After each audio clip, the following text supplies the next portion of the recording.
बिस्मिल्लाहिर्रहमानिर्रहीम। अस्सलामुअलैकुम वरहमतुल्लाहि वबरकातुहू। आप समाअत फरमा रहे हैं निकाह नामे की मालूमात, इसका पहला पार्ट आप समाअत फरमा रहे हैं। आज से हम जो है निकाह नामे के जो ये 25 कॉलम होते हैं, तो ये 25 कॉलम के हवाले से पूरी एक सीरीज़ आपके सामने बयान करके जो है निकाह नामे की पूरी तफसील आप हजरात के सामने बयान करेंगे।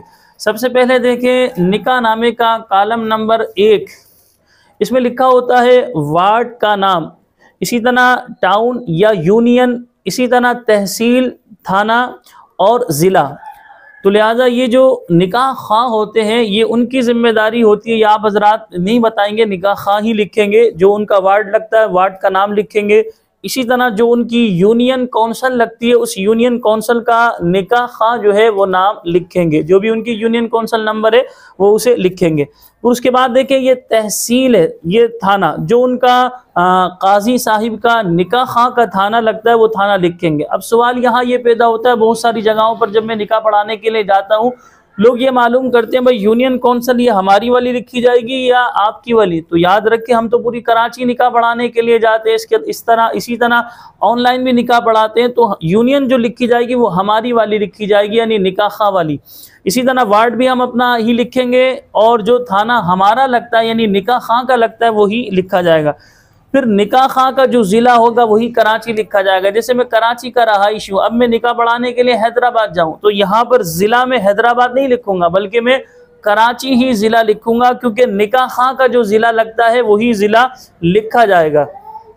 इसके बाद दूसरा कॉलम है जो है निकाह का दूल्हा और उसके वालिद का नाम मा उनकी सुकूनत बित तरतीब बयान कीजिए। अब यहाँ पर जो है निकाह नामे में क्या मालूम किया जा रहा है कि दूल्हा और उसके वालिद का नाम मा उनकी सुकूनत बित तरतीब बयान कीजिए, यानी यहाँ ये पूछा जा रहा है कि जो निकाह दूल्हा है उनका नाम क्या है। अब उमूमन होता यह पुकारने के लिए कुछ नाम रखा हुआ होता है और आईडी कार्ड पर कुछ नाम होता है। तो मेरी गुजारिश ये, जो आपका एनआईसी यानी आईडी कार्ड पर जो आपका नाम है उसी नाम को आप यहाँ मेंशन करवाएंगे। जैसे उमूमन लोगों ने अपने आप को मुख्तलिफ नामों से पुकारते हैं, अरसलान अली, अरसलान अहमद, तो जो आपके आईडी कार्ड पर है, जैसे मेरे आईडी कार्ड पर मोहम्मद जीशान है तो मैं अब मोहम्मद जीशान ही लिखवाऊंगा। इसी तरह जो आपके पेरेंट्स का नाम आपकी आईडी कार्ड पर यानी एनआईसी पर लिखा हुआ है आप वही लिखवाएं,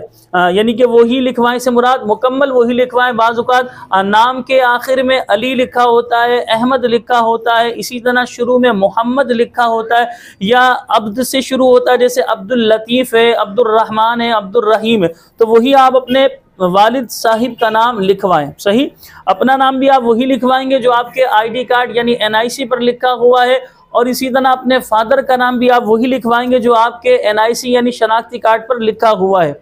उसके बाद ये मालूम किया जा रहा है ये कॉलम नंबर 2 ही में कि आप जो है इनकी सुकूनत बित तरतीब बयान कीजिए, यानी दूल्हा का मुकम्मल एड्रेस, दूल्हा का मुकम्मल पता लिखा जाएगा। अब पता जो हमारा आईडी कार्ड में कराची का रहायशी हूँ तो हमारे आईडी कार्ड पर 2 पता होते हैं। इसी तरह पाकिस्तान में यही चलता है, मैं कराची का, कराची के बाहर भी जाएंगे पूरे पाकिस्तान में 2 पते होते हैं। एक को कहते हैं मौजूदा पता यानी जहाँ बंदा मौजूद है, जहाँ रह रहा है, और एक को कहते हैं मुस्तकिल पता, जहाँ इंसान मुस्तकिल तौर पर रहता है। तो लिहाजा यहाँ पर सवाल ये पैदा होता है कि आप कौन सा पता लिखेंगे। तो आप याद रखें मौजूदा भी लिख सकते हैं, मुस्तकिल भी लिख सकते हैं। लेकिन मैं कराची का रहायशी हूँ, अक्सर मैं निकाह पढ़ाने के लिए जाता हूँ तो मेरी कोशिश ये होती है कि मैं कराची ही वाला पता लिखूँ, यानी उन दोनों में से। जैसे बहुत सारे लोग मुख्तलिफ जो है अपना जगहों से, जैसे लाहौर से, इस्लामाबाद से, रावलपिंडी से, गुजरावाला से आए हुए होते और उनका आईडी कार्ड वहीं का बना हुआ होता है, तो कोशिश हमारी होती है मौजूदा पता उनका यानी कराची वाला लिख दें। लेकिन यहाँ आप मौजूदा और मुस्तकिल दोनों लिख सकते हैं, इसमें कोई हरज की बात नहीं है। अब इसके बाद हम आगे चलते हैं, ये हमसे मालूम कर रहे हैं दूल्हा की उम्र बयान कीजिए। उसके बाद तारीख़ पैदाइश, तो दूल्हा की जो उम्र बनती है रियल, यहाँ पर रियल उम्र लिखवाया करें, फेक नहीं लिखवाया करें। जो उम्र बनती है आप वो लिखवा लें, 18 है, 20 है, 25, 30, 35, जो भी XYZ आप वो लिखें। उसके बाद इसको तारीख़ पैदाइश यानी दिन, महीना और सन भी आप इसे लिखें। यानी कि डेट ऑफ बर्थ जो आईडी कार्ड पर लिखी हुई है वही आप डेट ऑफ बर्थ मुकम्मल डालें। इस कॉलम का भी निकाह खां को चाहिए ख्याल करना चाहिए कि जो आईडी कार्ड पर उम्र लिखी है वही उम्र लिखी जाए, लेकिन निकाह खां के पास बाज़ दफ़ा कह देते आईडी कार्ड भाई दूल्हा का नहीं है, अब वो ज़बानी तौर पर लिखवा देते हैं। उसमें क्या होता है 4-5 साल वो कम लिखवा देते हैं। अब लिखवा देते हैं उसके बाद में खुद प्रॉब्लम का शिकार होते हैं, क्योंकि अब बन रहे हैं नादरा के निकाहनामे। ये तो उर्दू वाला निकाहनामा या इसी तरह यूनियन काउंसिल का कह लें या असल निकाहनामा कह लें या गवर्नमेंट का निकाहनामा कह लें, इस तरह आप मुख्तलिफ नाम इसके ले सकते हैं। लेकिन अब नादरा का भी चल रहा है, इसके बिहाफ पे नादरा का निकाहनामा बनता है। तो उस जब नादरा का बनता है तो वो आईडी कार्ड के मुताबिक बनता है, एनआईसी के मुताबिक। तो उसमें प्रॉब्लम ये होती है कि यहाँ पर लोग जो है जैसे 20 साल लिखवा दी है बंदा 25 साल का, अब प्रॉब्लम ये होती है कि इसमें 20 आएगी उसमें आप 25 साल उम्र आएगी, तो ये दोनों मैच नहीं हो रहे होते। तो लिहाजा जो उम्र बनती है इंसान की रियल, उस उम्र को लिखा जाए और इसी तरह डेट ऑफ बर्थ भी यहाँ लिखी जाए। उसके बाद ये आगे हमसे मालूम कर रहे हैं दुल्हन और उसके वालिद का नाम मआ उनकी सुकूनत बित तरतीब, ये कॉलम नंबर 4 है। दुल्हन का जो नाम है वो नाम लिखा जाए, इसी तरह दुल्हन के जो फादर का नाम है वो लिखा जाए। तो दुल्हन का नाम बाज़ दफ़ा पुकारने के लिए मैंने बताया मुख्तलिफ नाम रखे हुए होते हैं, वही लोग लिखवा देते हैं भाई हम तो सना पुकारते, सना लिख दो। तो भाई सना उसका आईडी कार्ड पर, एनआईसी पर या बर्थ सर्टिफिकेट पर, बे फार्म पर नाम नहीं है तो आप नहीं लिखवाएं। जो नाम वहाँ लिखा हुआ है वही आप नाम लिखवाएं। इसी तरह इनके जो वालिद हैं उनका वालिद का नाम भी मुकम्मल वही लिखवाएं। मैंने आपको बताया अली आखिर में आता है, अहमद आता है, शुरू में मोहम्मद आता है, तो आप वही लिखें। तो मुकम्मल जो है उनका नाम लिखें, इसी तरह दुल्हन का भी मुकम्मल नाम लिखें।